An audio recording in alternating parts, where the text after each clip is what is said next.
harder than ever and become poorer. Not because they are lazy, not because they are unintelligent, but because they are standing on the wrong side of one simple shift. A shift that happens in every generation, a shift that quietly transfers wealth from one group of people to another. Most people never see it coming, and by the time they do, it's already too late.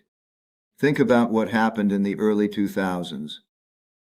Some people saw the rise of the internet as a toy. Others saw it as an opportunity. One group spent money. The other group accumulated assets. 20 years later, the difference became enormous.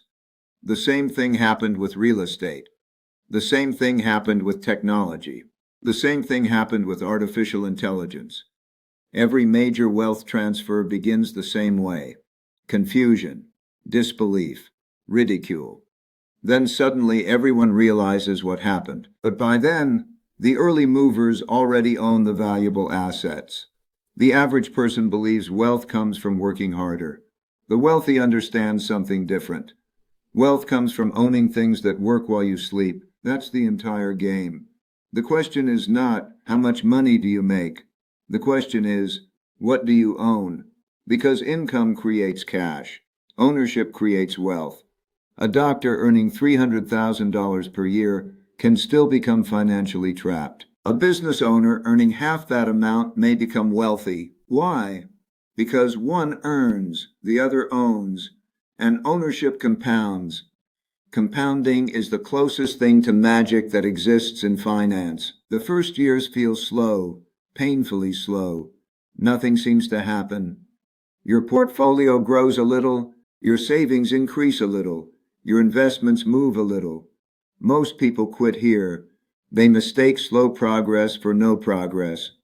But compounding is deceptive. It rewards patience long after most people lose it.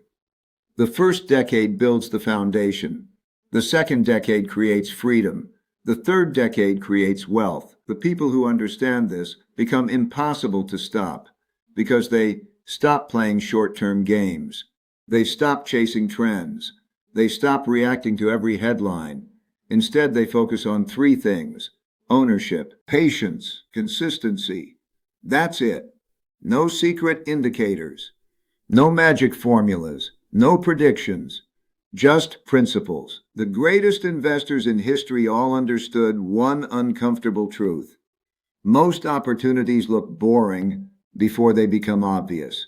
By the time something looks exciting, most of the money has already been made. The crowd arrives late, always. The crowd buys at peak optimism. The crowd sells at peak fear. The crowd repeats the same mistakes generation after generation. And that's why wealth keeps transferring from emotional people to disciplined people, from impatient people to patient people, from consumers to owners. The next decade will create extraordinary opportunities, but only for those prepared to recognize them. The goal isn't getting rich quickly. The goal is becoming impossible to destroy financially. Because once you reach that point, everything changes. You stop worrying, you stop chasing, you stop reacting. And for the first time, money begins working harder than you do. That's when real wealth starts.